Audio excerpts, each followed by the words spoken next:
Alfredo Figueroa Fernández. Fernández, sí. Fernández. Saludos a los Fernández en Puebla. Y a los Figueroa. Y a los Figueroa, obviamente. ¿Qué tal el partido, Fantástico, fantástico. Fantástico el partido. Emocionante, fantástico. Antes quizá lamentar. Yo no puedo dejar de decir que además tengo una hija que anduvo metida en el Ángel toda la noche y tal. Lamentar muchísimo el fallecimiento de 3 personas. Sí. O sea, muy lamentable. Lo comentamos más temprano, fallecieron por asfixia, ¿no? Tenemos todos que ponernos de acuerdo para que estas cosas no pasen. Es decir, es que miraran centenares de miles de personas. No lo justifico, desde luego que no. Fue una situación que nos tendrán que explicar un poco mejor qué fue lo que pasó aquí, porque eran 3 personas en diferentes momentos, en diferentes puntos. Sí. 3 personas que perdieron la vida, que se suscitó algo que tendrá que explicarse un poco mejor, pero en el marco de una cosa multitudinaria. No justifico nada, pero es un contexto de cosas. Sí, complejo. Pues, complejo. Lo entiendo, pero no quería dejar de decirlo. No, por supuesto. Porque después de tanta alegría. Y el duelo para sus familias. Sí, y además después de la alegría que vimos ayer, creo que lo que vivimos ayer fue un partido de fútbol. Fenomenal. Fenomenal. La primera parte, me parece que México, ya escuchaba yo aquí a Beas y he visto otros análisis, efectivamente. Digamos, creo que es uno de ese primer tiempo es... No se sabe si se pueda, pero ya está diciéndose con amplitud que ¿Qué? Julián Quiñones para presidente. Pues ¿Quiñones para presidente o cómo? Sí se podría porque ya tiene la nacionalidad Ya tiene mexicana. la nacionalidad, ya podría, sí. Y ahora es posible que se tenga la doble nacionalidad. Bueno, pero a ver, lo primero que digo es, sí fue un extraordinario primer tiempo. Efectivamente, un poco en el segundo tiempo, México controla el partido.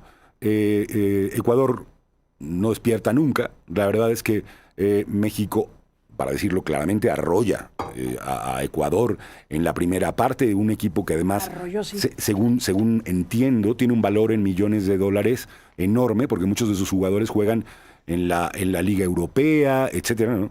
Es decir, que tiene un valor, digamos, en términos de lo que vale los jugadores en el mercado internacional, pues más alto que el caso mexicano. La verdad es que lo que habíamos dicho aquí, el gran juego de México es, yo veo 2 cosas. Una, la parte colectiva.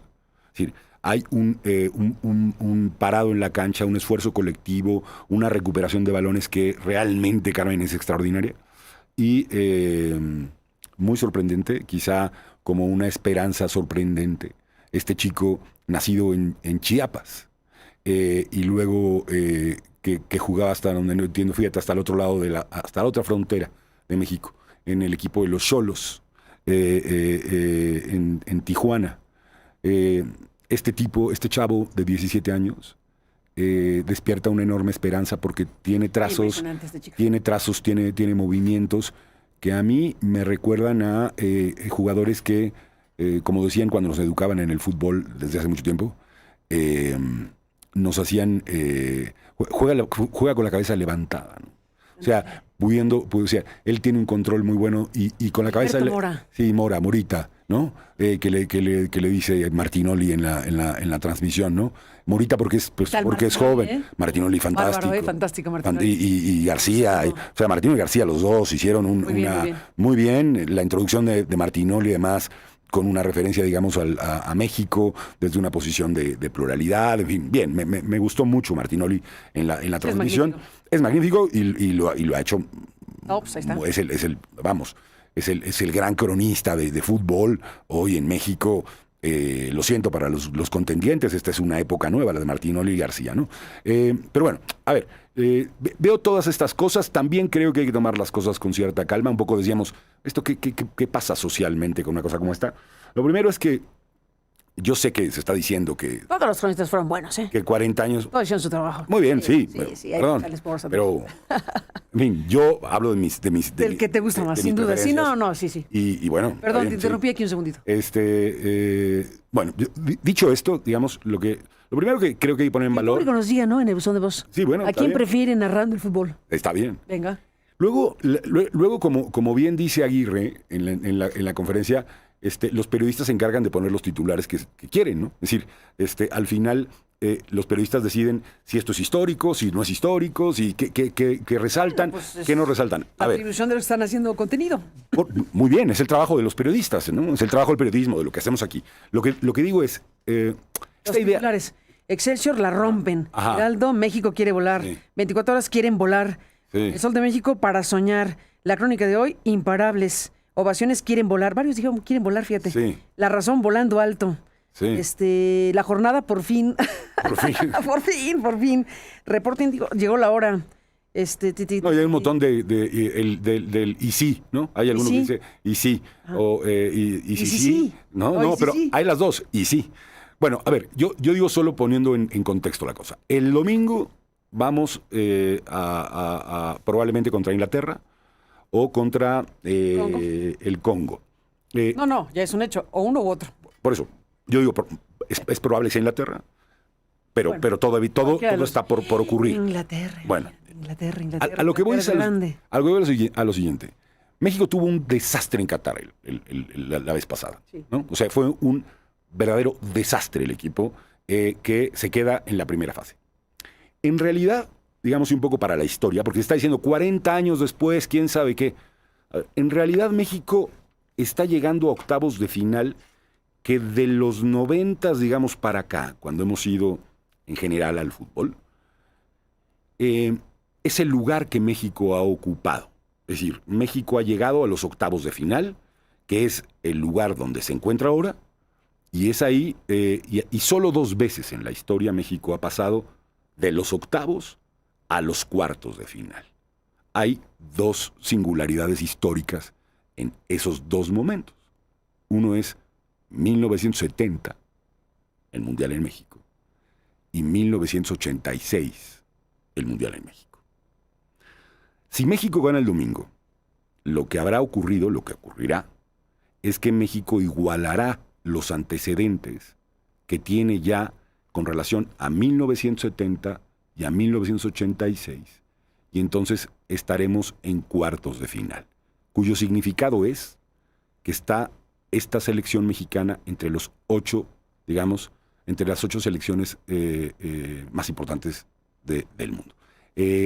Diciendo que está en México, creo que será, ya nos corregirán los especialistas, pero me parece que sería el último partido de México en México, porque México ya no jugaría más. ¿En Miami seguro? No sé en dónde jugará después, dependerá seguramente no lo tengo tan claro. Pero mi punto, entiendo que Miami quieren llevar a el negocio siempre, a Messi, ¿no? Argentina. Entiendo que por ahí va. Ahora, no sé quiénes serían los contrincantes de México, porque pues, no podemos saberlo. Si no sabemos quién es el domingo, pues mucho menos el que estará después, si es que el domingo pasamos. Entonces, pasa eso y un poco, sí. Dice aquí Javi, si le ganamos a ver de nuevo, si le ganamos a Inglaterra, nuestro contrincante saldría de Brasil contra Noruega. Si le ganamos a Inglaterra, no más. Bueno, no está bien. Está bien, se puede, ya después de ayer se puede. Sí. Eso creo que a ver, se puede, pero creo que ahí está un poco la cosa. Y lo digo porque quizá, y no sé si leí alguna crónica, en realidad la gente tiene menos. Yo tengo 55 años. Joven. No tanto. Pero lo cierto es que la gente que digamos, nació hacia mediados de los 80s hasta el presente, pues nunca vio a una selección pasar a cuartos, ¿no? O sea, no nacieron con eso. Entonces, lo que yo advierto es que hay, digamos, hay toda una generación, digamos, que está con este momento. Tú preguntabas, ¿qué pasaría socialmente? ¿Cuál es el efecto que tiene socialmente? Ese es un punto, ¿no? ¿Qué pasaría? ¿Qué pasará? Bueno, ¿qué pasa y qué pasará socialmente con toda esta energía, pues, desbordada, este entusiasmo, esta esperanza, esta ilusión? Es una energía social muy poderosa, muy importante, que yo decía hace ratito, ojalá que tengamos inteligencia colectiva para hacer algo con eso positivamente para todo el país. No sé qué ni cómo, o si es tan efímero como esta tarde. Yo creo que yo creo que suelen ser transitorios los procesos de éxito de un país, digamos, esta euforia, como se ha estudiado históricamente, lo que ocurre es que suele ser un proceso transitorio en términos de... ¿Flor de un día dirían los clásicos? No es que sea una flor, o sea, si se pasa ese partido, el efecto Por eso, el efecto de pasar ese partido creo que va a tener un efecto, evidentemente, de un simbolismo y una cosa épica de lo que ha construido, digamos. Va a ser un momento muy importante emocionalmente para el país. O sea, efectivamente lo que tú respiras, adviertes en tu vida cotidiana por estos días es una conversación que está absolutamente ligada al fútbol, absolutamente, digamos, construida a partir incluso de la idea de que es posible llevarnos mejor entre nosotros. Esto que escuchaba de algunos, de las escuchas y de los escuchas, ¿no? Este planteamiento que se hace sobre, y si nos pudiéramos poner de acuerdo para algunas cosas que son para mí mucho más importantes que el fútbol, que ya decíamos que es lo más importante de lo menos importante. Anda Valdano, como nuestros, Valdano que lo dijo, pero no estamos al 100%. Yo estoy seguro ¿Valdano? Que fue Valdano, sí. Valdano, lo más importante de lo menos importante. De lo menos importante. ¿No será Menotito? O Menotti, sí, puede ser cualquiera de los. Sí, la verdad es que... Valdano, Menotti. ¿Quién dijo la frase? A que nos diga el público, a ver quién... El público que nos corrija siempre. En su caso. Pero, a ver, simplemente decir, Carmen, ahí, en esta parte. Galeano. No, Galeano no, lo dijo aunque le encantaba el fútbol, sí, otro grande. Villoro, ¿quién dijo eso? Villoro, que escribió un artículo lindo el otro día en Reforma, escribe muy bien. Oye, Juan. Villoro y Caparrós juntos, intercambiando cartas por el Mundial en el país. Sí, bueno, buenísimo, fantástico. Buenísimo. Los dos grandes. Grandes Caparrós, Martín Caparrós y Juan Villoro. Argentino y mexicano, ¿no? Aunque Caparrós creo que vive en Madrid, ¿no? Vive en Madrid. O en España, vamos. A ver, lo que advierto es que el proceso que está viviéndose en el país es, desde luego, para muchas generaciones, algo nuevo, novedoso.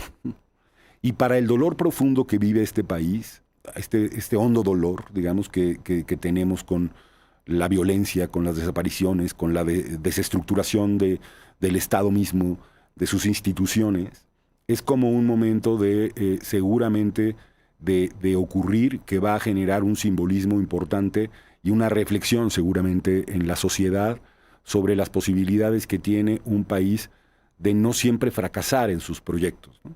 O sea, lo que está ocurriendo con esto, que es lo menos importante, es, y lo decía Javier Aguirre, nosotros salimos a dar lo que podemos dar y a defender con dignidad la camiseta y el tipo de juego que vamos a hacer. Eso es lo que nos toca hacer a nosotros.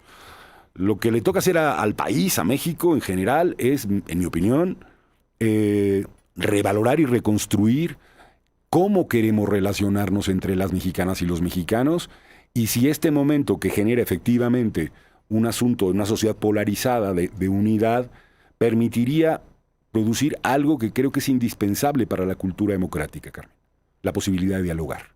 Ese diálogo que no te quiere dar el gobierno de México por más preguntas que formulas aquí cada mañana, diciéndoles, miren, aquí tenemos una información que nos da un investigador que es serio.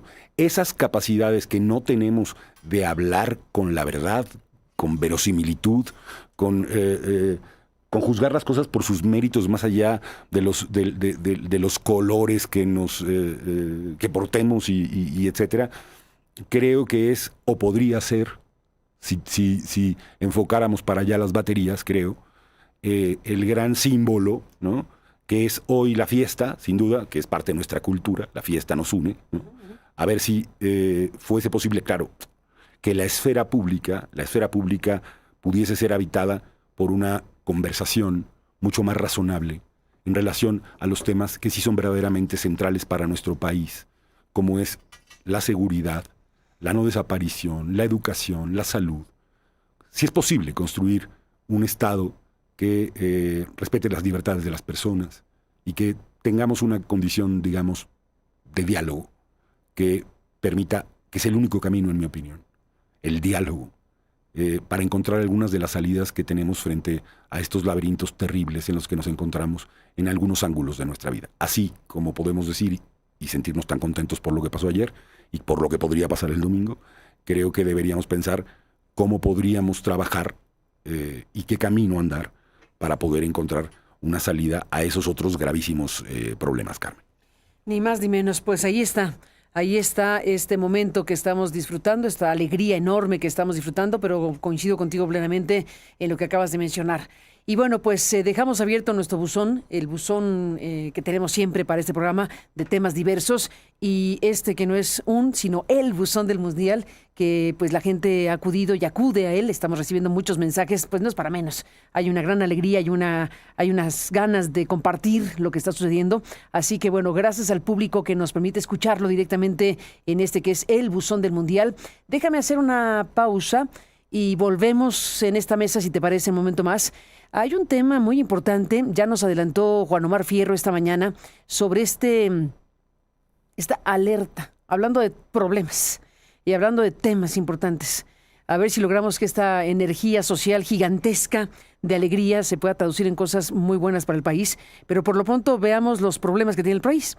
Estamos hablando de que hay una alerta para el sector financiero estadounidense que se emitió en mayo del 25 y que estamos viendo que ahora se da a conocer un conjunto de informaciones con los antecedentes de la alerta de ahorita, con antecedentes desde la OFAC, que recibió reportes de actividades sospechosas por un valor de $7,000 millones que circularon, una cantidad respetable, circularon entre Estados Unidos y México y que a menudo involucraban a cárteles mexicanos, principalmente el cártel Jalisco Nueva Generación. Después de la pausa, platiquemos de esto, platiquemos del alcance que tiene este asunto, porque por más que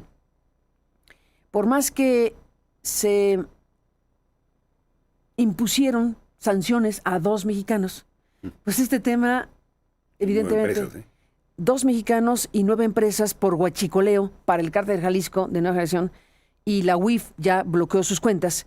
Bueno, son 2.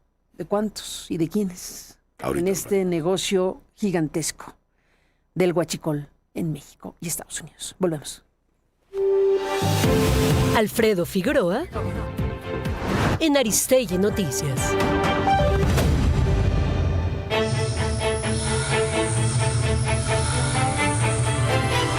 Lo mejor de Aristegui Noticias.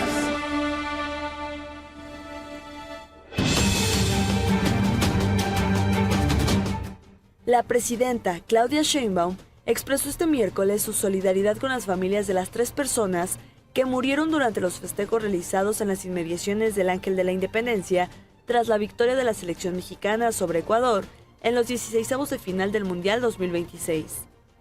La mandataria mexicana señaló que el gobierno de la Ciudad de México informará sobre los hechos y aseguró que las autoridades capitalinas mantienen contacto con los familiares de las víctimas. Un ataque armado ocurrido durante la transmisión del partido entre México y Ecuador en una cancha comunitaria de Yautepec, Morelos, dejó 3 personas fallecidas. Entre las víctimas se encontraba Miguel Tijera, esposo de Sandy Hernández, precandidata de Nueva Alianza a la presidencia municipal. También fallecieron una mujer en el lugar de los hechos y una adolescente que murió mientras era trasladada a un hospital. Los hechos ocurrieron la noche del martes en la comunidad de Puentecillas en Rancho Nuevo, Yautepec, cuando personas que se encontraban reunidas en un fanfest para ver el encuentro de la selección mexicana fueron atacadas. Victor Willis, líder del grupo disco Village People, cuyo éxito YMCA se convirtió en un clásico de los mítines del presidente estadounidense Donald Trump, ha muerto a los 74 años, anunció este miércoles su esposa. El músico, nacido en Texas, cofundó Village People y coescribió éxitos como YMCA, In the Navy y Macho Man, que arrasaron en las pistas de baile de todo el mundo a finales de los años 70. Sigue esta y toda la información en www.aristeguinoticias.com.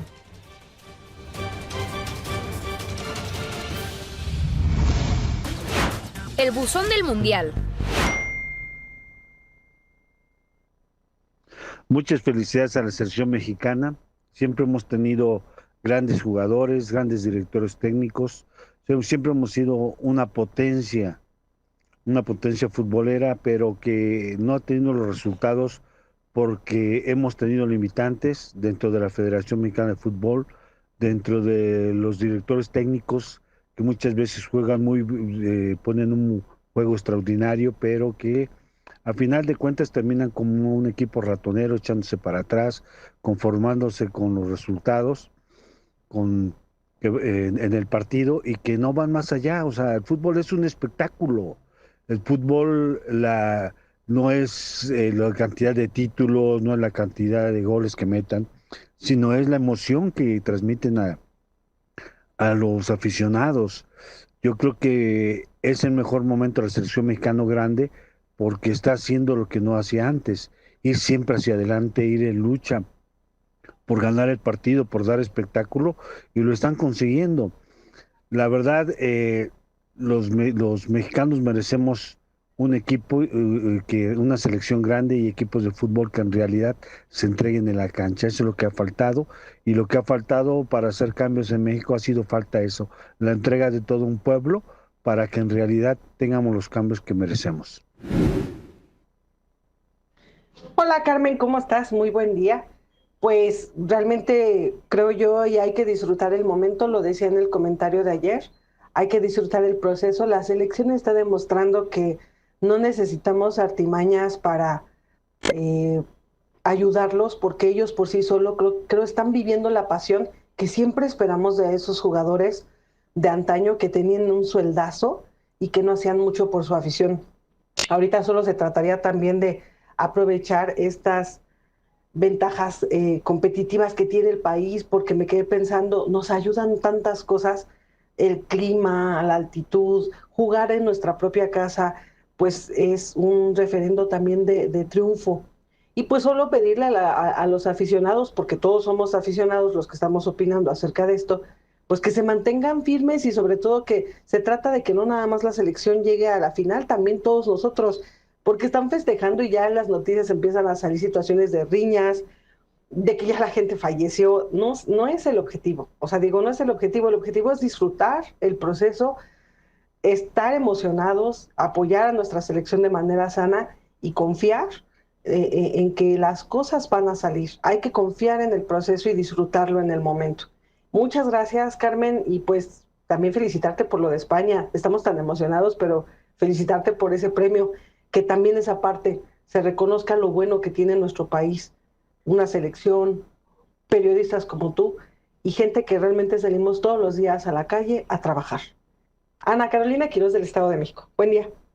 Tu voz también juega. El buzón del mundial, tu minuto en la cancha. Queremos escuchar tu opinión. Envíanos un audio o video por WhatsApp al 5542 50 95 57. 5542 50 95 57. Grábate diciendo tu nombre, dónde vives y comparte tu mejor comentario. El mundial ya está aquí. Tu voz también juega.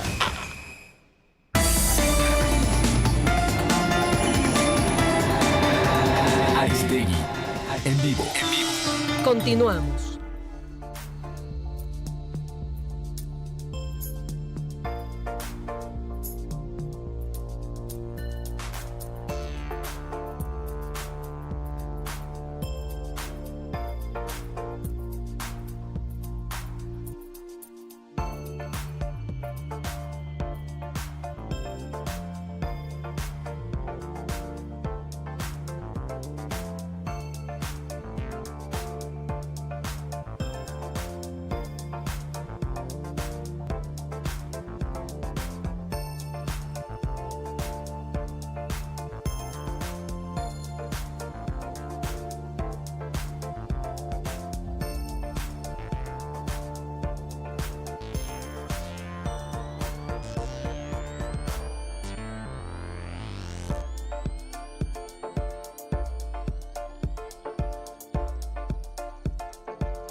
Aristegui en vivo. Regresamos. Regresamos en esta mesa con Alfredo Figueroa y les contamos en este momento que la agencia EFE está retomando lo que Jamieson Greer le declaró a Bloomberg. Bloomberg recibió la declaración del representante comercial de los Estados Unidos que le dijo lo siguiente. Estados Unidos propuso este miércoles, hoy, 1 de julio, una renovación anual del Tratado Comercial con México y Canadá en las negociaciones que mantienen de manera virtual para la renovación del acuerdo del TEMEC. Adelantó esto el representante comercial de Estados Unidos a Bloomberg. Pues esa es la postura de Estados Unidos que se está esperando se diera a conocer. Ya habrá más información seguramente en cualquier momento del propio gobierno mexicano cuando ya se pueda oficializar todo esto, pero por lo pronto le adelantó a Bloomberg lo que propuso Estados Unidos hoy, esta renovación anual. Imagínese andar renovando un tratado de comercio anualmente, qué pesadilla. En fin, eso es lo que propone Estados Unidos. Por otro lado, estamos con el alma en vilo, porque está jugando desde hace ratito, unos minutos, República del Congo e Inglaterra. Julieta Sales Cruz, cuéntanos que ya se metió un gol. Cuéntanos, buen día, bienvenida. Hola Carmen, muy buenos días a ti y a todo el auditorio de Aristegui en vivo. Pues sí, nos enlazamos en vivo para informar que ya está en marcha el partido entre Inglaterra y la República Democrática del Congo. Un encuentro que los mexicanos estamos siguiendo muy de cerca porque de aquí saldrá nuestro próximo rival. Y bueno, pues hay una sorpresa porque apenas al minuto 7 del partido, la selección de la República Democrática del Congo abrió el marcador y ya le va ganando 1-0 a Inglaterra. El autor del gol fue Brian Sipenga, quien aprovechó una oportunidad dentro del área para adelantar a los africanos. Y bueno, este resultado por ahora pondría a la República Democrática del Congo como el próximo rival de la selección mexicana en un encuentro que será el próximo domingo en el Estadio Azteca, en el duelo correspondiente a los octavos de la final del Mundial 2026. Nosotros estamos muy atentos al desarrollo de este encuentro, Carmen, para informar cualquier cambio en el marcador y confirmar quién será el siguiente adversario del tricolor. ¡Qué emoción! Julieta, pues sí, ya estamos al pendiente de lo que nos vayas contando. Te aprecio muchísimo que nos alertes de lo que está ocurriendo en este momento en el partido. ¿Cómo viste ayer, Julieta? Aprovecho el viaje. ¿Cómo lo viste? Emocionante, ¿no? La verdad, un partido muy emocionante, Carmen. Yo que tuve la oportunidad de verlo desde el estadio, pues sí, la verdad, un ambiente increíble. Personalmente creo que es de los mejores partidos que le he visto a la selección mexicana. Y pues sí, definitivamente nos queda esta pregunta en la cabeza que traemos todos los mexicanos ahorita. Y sí, pues que cada vez cobra más esperanza y digamos que si pasa el Congo, pues se podría cobrar aún más la realidad, ¿no? Exactamente, imagínate. Bueno, no, pues con cualquiera de los dos, porque a ver, déjame, le decía a Alfredo Figueroa, oye, si el Congo le gana a Inglaterra, cuidado con el Congo, ¿no? Sí, claro, también hay que... Cualquiera de los dos. Ya sabemos que este mundial viene con muchas sorpresas y una de estas puede ser el Congo. Ni más ni menos. Julieta, un abrazo, seguimos hablando. Ya si hay otro gol nos cuentas. Hasta luego, gracias, Carmen, Julieta Sales Cruz, por estar aquí. Y bueno, Julieta, junto con el equipo de Aristegui Noticias, está siguiendo la cobertura del Mundial y pues sí tuvo la posibilidad, como ha tenido en otros momentos el equipo de Aristegui, de estar en los partidos, en los estadios, pues acreditados por la FIFA como medio de comunicación. Y bueno, pues estamos ahí siguiendo de cerca su narración y las informaciones que están surgiendo de este Mundial. Bueno, dejamos ahí al pendiente el partido que está ocurriendo ahora y estamos en el tema de esta alerta financiera del Departamento del Tesoro, que es muy fuerte, por todas las implicaciones que tiene. Sí, creo que... Es un documento largo, un documento robusto. El dato es que impone sanciones a 2 mexicanos y 9 empresas. Ese es un punto, pero lo esencial es todo lo que dice. A ver, yo creo que vale la pena retenernos un poco aquí por varias cosas.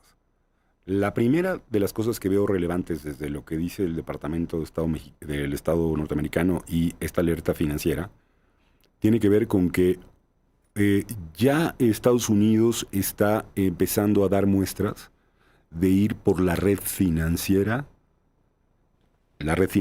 asociada al crimen organizado, a la narcopolítica, y aquí aparecen ya empresas y privados, Carmen. Es decir, parecería estar cerrando el círculo de cuáles son los actores implicados en este proceso asociado, digamos, a todo lo que nosotros, digamos, llamamos esta empresa criminal continuada que hay en el país con relación al crimen organizado, etcétera, ¿no? Ya está claro que hay un planteamiento asociado a políticos mexicanos. Hasta ahora se ha implicado a políticos de Morena, de este sexenio y del anterior, y ahí hay toda una, incluso de acusaciones ya formales hechas por Estados Unidos y una resistencia, en mi opinión, incomprensible y en algún momento declinable de la presidenta de México con relación al caso Rocha Moya y compañía. Okay. Esto pone de manifiesto que hay una investigación que también está en el otro orden de cómo se hace posible, digamos, el crimen organizado si no es con lavado de dinero, si no es con empresas fachada, si no es con todo un asunto asociado a políticos implicados con una red criminal que también es financiera, ¿no? Entonces, eso es decir, el dato creo que relevante es, se describe al huachicol, o sea, hay en el documento de la alerta una que también es financiera, o principalmente es financiera, ¿no? Bueno, el fiscal, pues es... Claro, o sea, pero el tema es que de ahí, o sea, ¿qué es lo que dice el documento? El documento dice que de este dinero, se ocupa este dinero para financiar actividades criminales en México, criminales que tienen que ver directamente con la producción de droga, tráfico de droga, en fin, todo lo que sabemos, y pasa por el tema de desaparición, de trabajos forzados, de trata, etcétera, ¿no? Que tiene toda una dimensión ahí. Y este dinero, y esta es la parte que creo que vale la pena poner de relieve en la nota, el tema muy importante es que también está diciendo y describiendo que este dinero se utiliza para financiar campañas políticas en México. Ahí está. Ojo con este punto, porque ahí toca una cosa que duele. Ahí toca un filón esencial, y no solo campañas, Carmen, Dice el documento, ojo con el segundo punto, dice que también se utiliza este dinero, ojo aquí, para doblegar y construir opinión pública a través de medios de comunicación. Es decir, que dinero del huachicol estaría siendo empleado para campañas políticas, y estas campañas políticas requieren de un cierto tratamiento editorial de algunos medios de comunicación, y también se estaría pagando dinero a medios de comunicación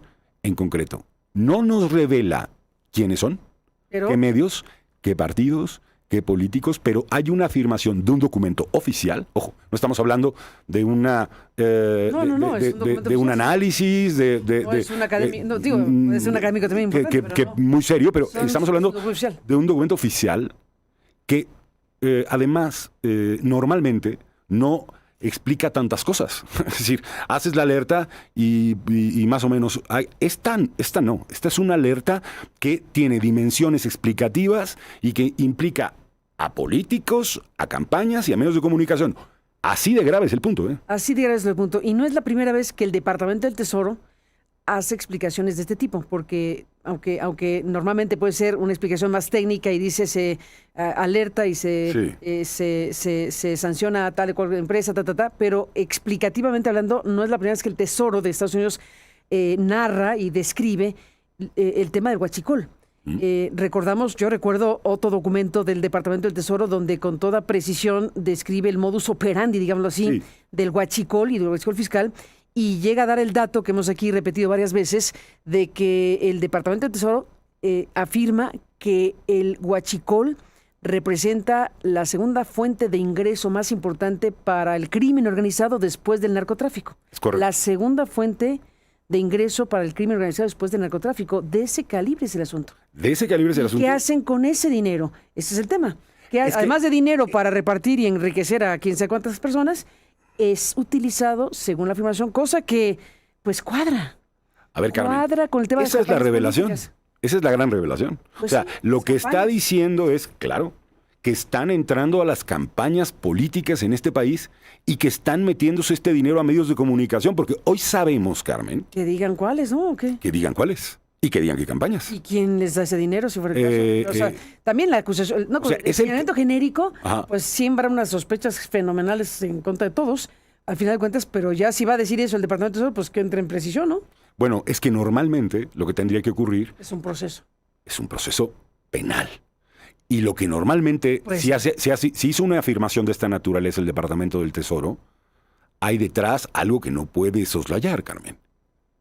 Es que el gobierno norteamericano tiene hoy evidencia que le permite al Tesoro y a esta alerta financiera hacer la afirmación que hace. Y por lo tanto, digamos, tiene información hoy el gobierno y se estará encaminando, digamos, el proceso de investigación de fiscales que tienen la obligación de conocer de este tipo de asuntos para hacer acusaciones concretas respecto de un tema que está en el corazón hoy de la relación y de la estabilidad política en México y de la relación México-Estados Unidos, que es el tema de la narcopolítica, que es el tema de la implicación del crimen organizado en la contienda electoral mexicana.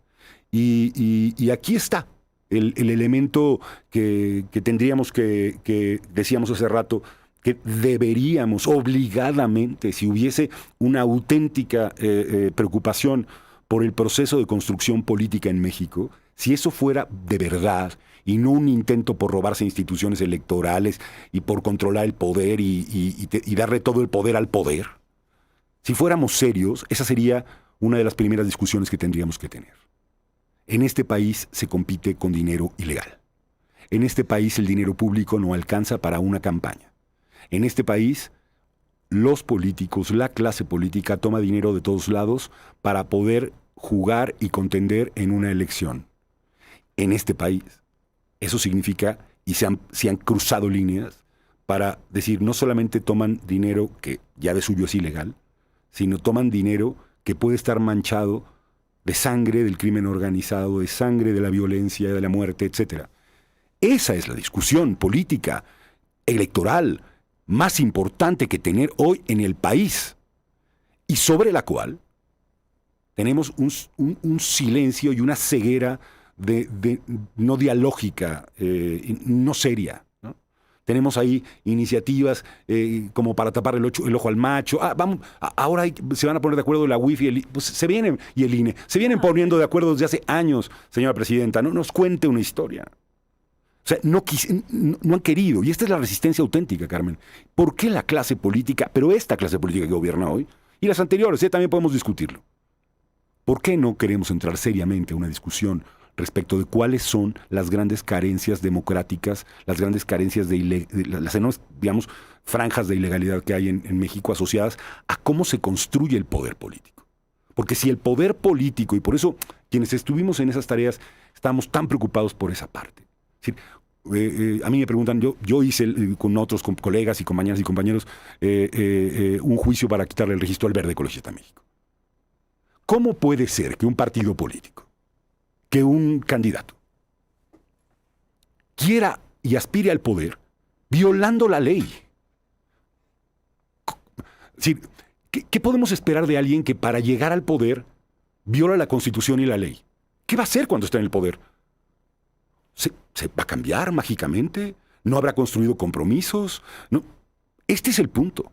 El punto es que empezamos a romper de una manera la legalidad de maneras tan graves, se toleró de muchos modos también por autoridades de la transición, que hoy es casi, digamos, un chiste esperar que hubiese hoy, por ejemplo, en torno a esto, una reacción del Instituto Nacional Electoral diciendo vamos a tomar cartas en el asunto, vamos a buscar información, vamos a construir mecanismos. Ayer.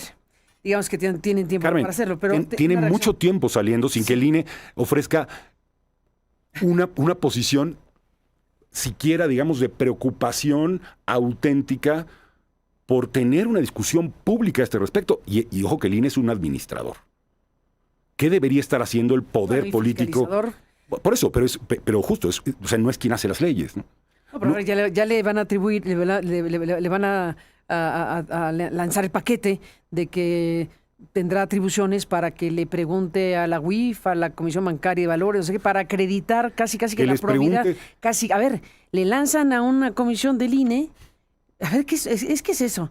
Le lanzan a una comisión del INE, que si yo fuera consejera diría, a ver, no me manden con ese tema, ¿no? Porque le lanzan una responsabilidad casi para que el INE y esa comisión especial de ese tema acredite la probidad de los candidatos de los partidos políticos, y los partidos políticos pues, se les va a mandar al INE a ver que revise el INE si sí o si no la probidad. Cosa, por cierto, que no es obligatoria. No es obligatorio y es si el partido quiere hacerlo. Carmen, yo creo que es una simulación absoluta. Es una cosa. Es un chiste. Y es un chiste de la propia unidad de inteligencia financiera de este país. Que un día... ¿Qué dices eso? Pues Carmen, por Dios, tenemos una cantidad de evidencias sobre la circulación de dinero entre políticos del partido Morena y el crimen organizado, una riqueza absolutamente, en muchos casos, inexplicable, que tiene circuitos económicos que nos están planteando los Estados Unidos hace un buen rato.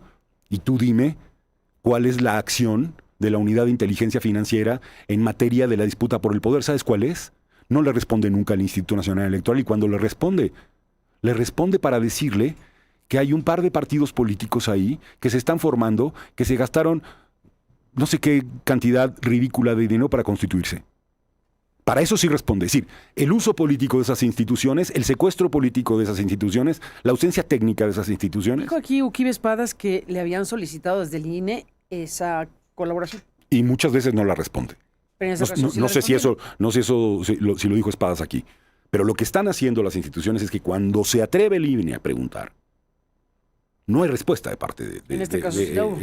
Bueno, en este caso particular lo que llama la atención es la singularidad con la que responde una cosa de esta naturaleza, pero no responde sobre las otras muchas investigaciones serias, por ejemplo, vinculadas al financiamiento de campañas asociadas al huachicol fiscal. O cómo se les pasó por alto, digamos, un conjunto de temas que toda la prensa está analizando, pero sobre las que el INE dice, pues yo no tengo conocimiento, ¿no? Es que el problema es estructural, Carmen. El problema es que necesitamos nuevas y fortalecidas instituciones para poder hacerle frente a una maquinaria de esta inmensidad, como es además hoy el tema del lavado de dinero, que se hace a nivel global. No se hace solamente en México, y que está asociado a grandes redes, digamos, de estructura financiera globales, que de no tener colaboración, ya no digamos entre el INE y la unidad de inteligencia financiera, sino entre México y un conjunto de redes financieras del mundo, no podremos avanzar en esa materia.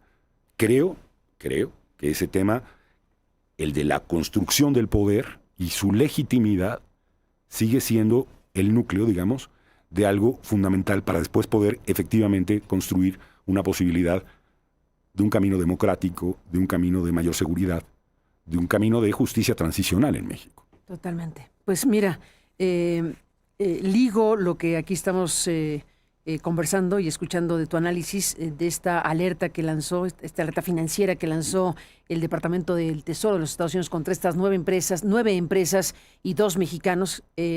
Me quedo con el filón que acabas de mencionar, que tiene que ver con la parte explicativa que tiene el documento, donde habla de que dinero de esta naturaleza, producto de ilícitos, producto del huachicol y producto de todos estos ilícitos y relacionados con el cártel Jalisco, pues tiene que ver con campañas políticas y con medios de comunicación. Eso es una cosa tremenda. Es una bomba eso, ¿eh? Es una bomba nuclear, digámoslo así. Y no puedo no asociarlo con la negativa hasta el momento del gobierno mexicano de sentarse a debatir, de sentarse a discutir asuntos muy puntuales que tienen que ver con el presunto o posible robo de combustible en México. Porque lo que hemos aquí insistido muchísimo es que no se puede tirar por la borda los datos específicos que da un experto como el doctor Barnés de Castro, que los mencioné hace ratito, pero los traigo a corazón de nuevo, porque está diciendo cosas muy delicadas y muy graves que si uno lee la alerta de Estados Unidos, que tiene que ver con el robo de combustible, etcétera, y uno ve que no hay disposición del gobierno a explicar si son correctas o no las cifras publicadas por ellos, porque si son correctas las cifras de producción de crudo, de producción de condensados, de exportaciones de crudo y de procesamiento de crudo en el Sistema Nacional de Refinación que ha publicado Pemex, todas esas cifras las ha publicado Pemex en sus informes financieros, que son los que ha revisado el exdirector del Instituto de Petróleo y exrector de la UNAM. Esos informes financieros, además de los informes de la Secretaría de Energía de México, Dicen, yo repito lo que dice el doctor Barnés, indican que hay más de 65 millones de barriles que fueron producidos, pero que no fueron ni procesados ni exportados entre 2022 y 2025. 65 millones de barriles que están ahí en los estados financieros, en las cuentas de Pemex y de CNR, que se produjeron, pero no hay ningún lugar en los reportes de qué ocurrió con ellos. Y entonces aquí la pregunta es, ¿se los robaron o los almacenaron? Y dice el doctor, supongamos que los almacenaron, cosa que sea una estupidez gigantesca, porque con el mercado de petróleo que hay ahorita hay que venderlos, ¿no? Y con el que hubo las últimas semanas. Y con los que ha habido. Con el precio del petróleo lo que es vendes. Está bajando, pero estuvo altísimo, ¿no? Supongamos que no se les ocurrió venderlos, por alguna razón inexplicable. Entonces tienen que estar en algún lado.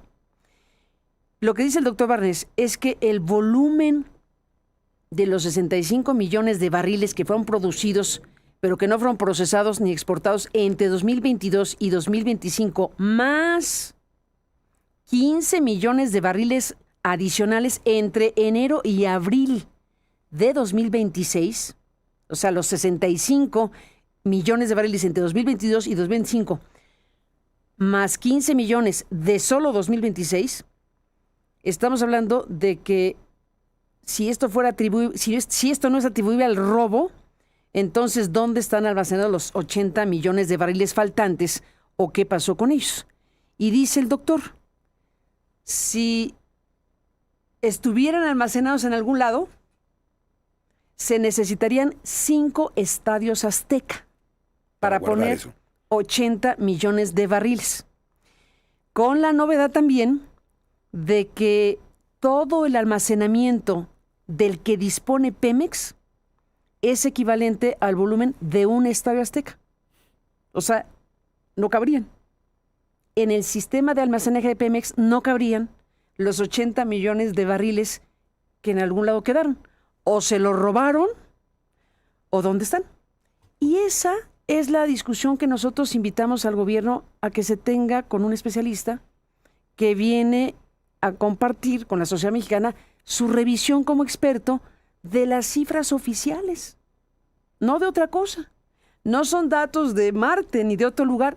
Estrictamente, estos datos surgen de la revisión de los estados financieros, de los informes financieros de Pemex y de los informes financieros de la Secretaría de Energía.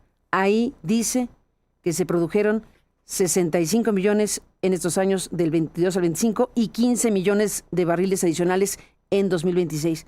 ¿Dónde demonios están? O son cifras que están equivocadas y que lo digan entonces. Si los estados financieros de Pemex están equivocados, también tendrían que decirlo. ¿Pero cuál es la respuesta del gobierno, Carmen? No hay respuesta. ¿Cómo que no hay respuesta? No hay respuesta. O sea, el gobierno te dice, hablas se manda una invitación atenta, respetuosa. ¿Y nadie responde el correo? No. Hasta el momento no tengo respuesta. Les mandamos una invitación seria, formal. Decimos, o sea, ni siquiera la declinan. No, ni sí ni no. El doctor Barnés ha aceptado estas 3 fechas con estas propuestas de horario y nosotros invitamos a la Secretaría de Energía, al director de Pemex o al funcionario que ellos decidan para que puedan venir a explicarnos o a discutir las cifras oficiales. Bueno, Carmen, tienes un gobierno que decide en muchas ocasiones como si fuera su potestad, ¿eh? Pronto piensan que es su cortijo personal el gobierno. Como si era propiedad, propiedad privada. O sea, no. Ellos tienen la obligación de responder. Obligación. O sea, el gobierno, ¿cuántas veces has escuchado a la presidenta decir, de eso no quiero hablar? No, de eso no voy a hablar. De eso no voy a hablar. De eso no. Fíjese que no, de eso no. No, de eso no. Hay que les explique la fiscalía, hay que... No, perdón. Todas las instituciones de gobierno de este país tienen la obligación de responder, Carmen. Y no lo está haciendo este gobierno. De cosas tan específicas... Y tan graves. Puntuales y tan graves como estas. Y tú dime si no debemos asociar esta negativa a explicar estas cifras con lo que es la alerta financiera de los Estados Unidos hablando del huachicol. Volvamos después de la pausa con ustedes.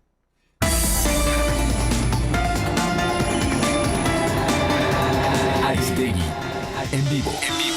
Continuamos.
Regresamos. El buzón del Mundial. Hola Carmen, buenos días. Yo siempre he dicho que la selección mexicana no tiene la afición que se merece. Sin embargo, la alegría me ha dado mucha alegría el hecho de ver que estos 4 partidos no son hechos aislados, sino que conforman un patrón, y eso me llena de alegría. Soy Lili Sacal, de Ciudad de México.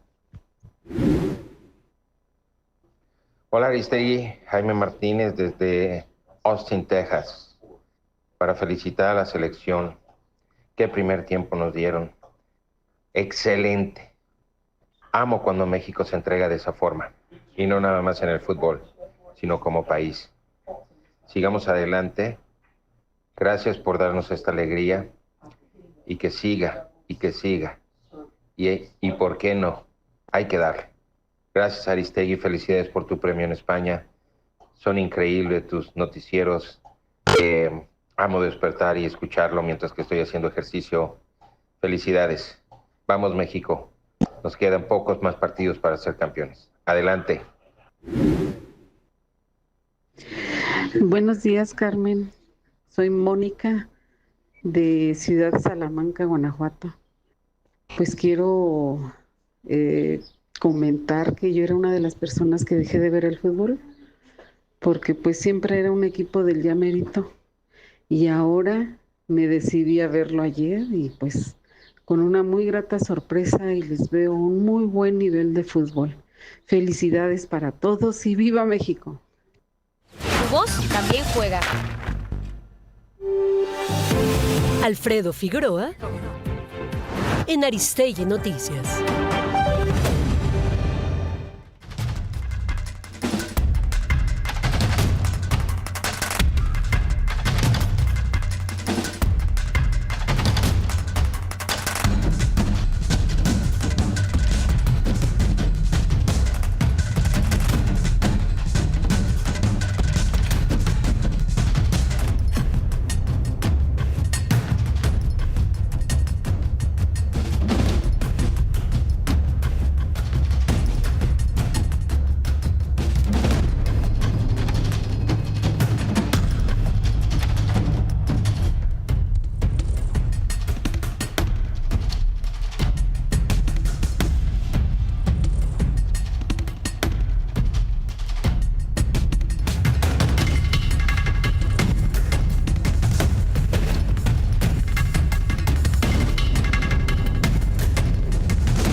Regresamos contigo, Alfredo Figueroa. Estábamos aquí viendo el documento del Departamento del Tesoro de los Estados Unidos.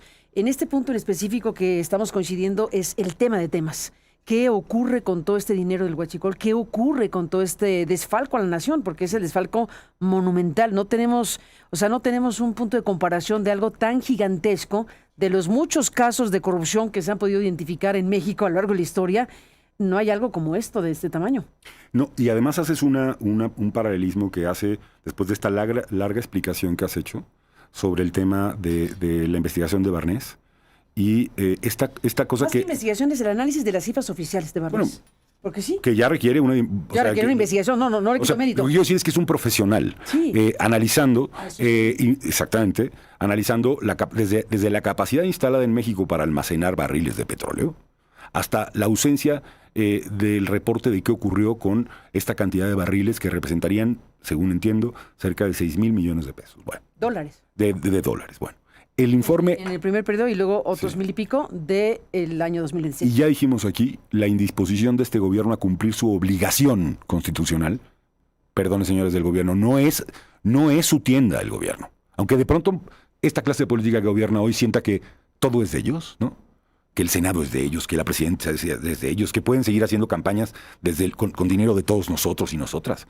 Aunque piensen eso, su obligación es responderle a la sociedad, al periodismo, qué es lo que ha pasado con nuestro dinero, porque no es su dinero, son nuestros recursos, es de todas y todos los mexicanos.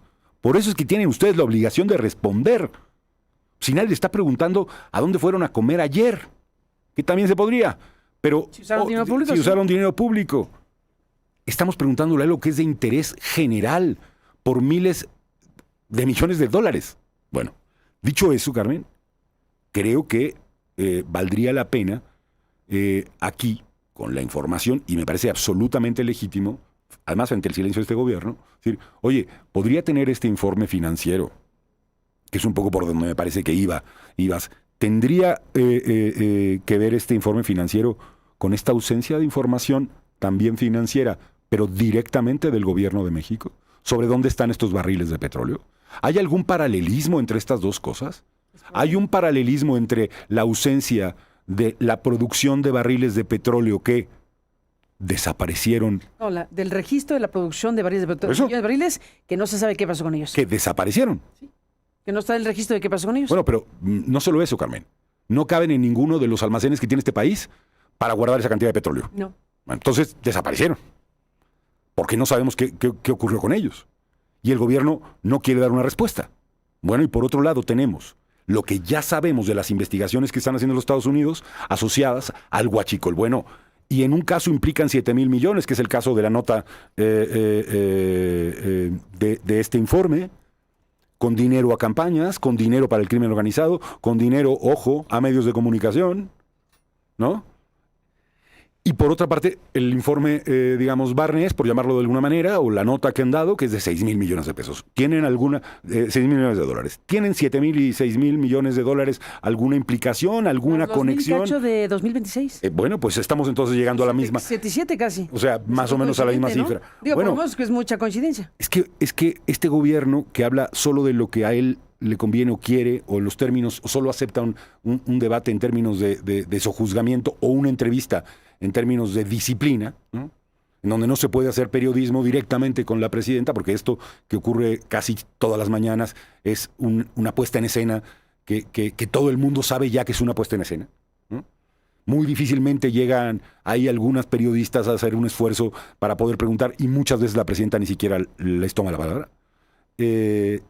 No quiere responder. Bueno, pues entonces es normal que preguntemos, oiga usted, ¿por qué no nos quiere responder el gobierno de México qué pasó con esos barriles? ¿Y qué es lo que va a hacer el gobierno de México con esta información, Carmen? Con lo que está diciendo el Departamento del Tesoro norteamericano, con esta alerta financiera del Tesoro norteamericano. ¿Qué es lo que esperaría uno de este gobierno? Sino reclamar información, solicitar la información de esas empresas, en fin, todo lo que esto significa. Yo pregunto, Carmen, ¿qué pasó con la empresa de Alfonso Romo? Desapareció. ¿Y cuáles son las consecuencias? ¿Cuáles las investigaciones? ¿Qué ocurre? ¿Te refieres al ex jefe de la oficina de la presidencia de López Obrador? Me refiero al ex jefe de la oficina de la presidencia de López Obrador. Me refiero al señor Adán Augusto vinculado a una crimen organizado como es la Barredora, que además también tenía actividades de huachicoleo fiscal en Tabasco y no fiscal. Me refiero al señor que preside el Consejo de Morena, que se llama Alfonso Durazo, que preside también, que es gobernador de Sonora, acusado o que ha perdido la visa inexplicablemente. Bueno, se dice que sí, se dice que no, él lo niega. Pues sí, ahí está la información, digamos, bueno, ahí hay un tema, no sabemos formalmente qué va a pasar, pero se ha dado a conocer información que ha sido negada tanto por Alfonso Durazo como por Américo Villarreal de Tamaulipas también, y hay una pregunta abierta sobre el tema, ¿qué va a pasar? Y seguimos la lista, hasta llegar probablemente a gobernadores, secretarios de Estado, que están siendo investigados por los norteamericanos y que están siendo sistemáticamente defendidos por este gobierno. Esto es lo que... Esa red, ese circuito, lleva a un personaje central, que en mi opinión es la razón de este comportamiento de la presidenta de la República. Porque la presidenta sabe, como lo sabe cualquiera que quiera verlo, que estamos ante el primer circuito de Andrés Manuel López Obrador. Eso es lo que sabe la presidenta de México. O sabe tanto más, o en qué medida, y uno también tiene que preguntarse esto, todo este dinero jugó en la campaña de 2024, Carmen. ¿Cuánto de este dinero estuvo asociado a la campaña presidencial que le llevó a Claudia Sheinbaum a la presidencia de México? Pues es el tema de temas. Es el tema de temas porque además tendríamos que dar otro paso en el análisis respecto a este tema.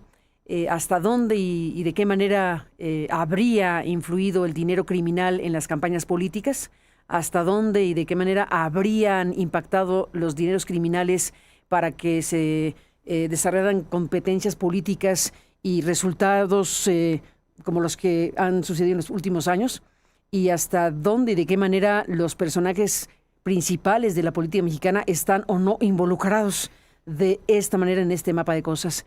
De la mano de eso, hacer preguntas necesarias sobre cuál fue la verdadera motivación de López Obrador para desnucar al Poder Judicial mexicano. ¿Cuál fue la verdadera motivación, más allá de la venganza, que ha sido una explicación muy reiterada, la venganza de López Obrador contra el Poder Judicial? ¿Cuál fue realmente la verdadera intención, el verdadero propósito, el verdadero motivo de hacer lo que se hizo con un sistema y con otras cosas, con órganos autónomos que técnicamente eran contrapeso y vigilancia a los poderes administrativos gubernamentales y principalmente con el Poder Judicial? ¿Qué propósito tuvo haber hecho esa reforma constitucional, como digo, que desnucó, que desfiguró una carrera judicial de 30 años, con sus deficiencias múltiples, sin duda, pero se le quitó la vértebra al asunto y hoy tenemos una situación totalmente desfigurada en términos de un sistema judicial que surgió, por lo menos la mitad, y por lo menos la Suprema Corte, de procesos absolutamente discutibles, polémicos, inenarrables. O sea, la presunta elección, porque no fue elección realmente aquello, de jueces y magistrados y ministros, pues nos trajo lo que hoy tenemos frente a nosotros. ¿Por qué se hizo eso? A ver, Carmen. ¿Por qué y para qué se hizo una reforma judicial como la que impuso el hoy expresidente López Obrador, viendo cosas como las que estamos aquí comentando? Te lo digo en una nuez, te lo digo rápido. En mi opinión, lo que están reventando es a la república, a la división de poderes. Lo que están reventando es siquiera la posibilidad de que haya autonomía de un poder frente a otro poder. Se trató del control político total, el regreso autoritario de un personaje que lo que quiere es, y lo que pretende, es la creación ciertamente de una nueva oligarquía, pero además de la permanencia sistemática en el poder, porque no exista ninguna posibilidad que otros puedan disputarlo a partir del control que tienes de las instituciones, del dinero, del territorio, del clima, etc.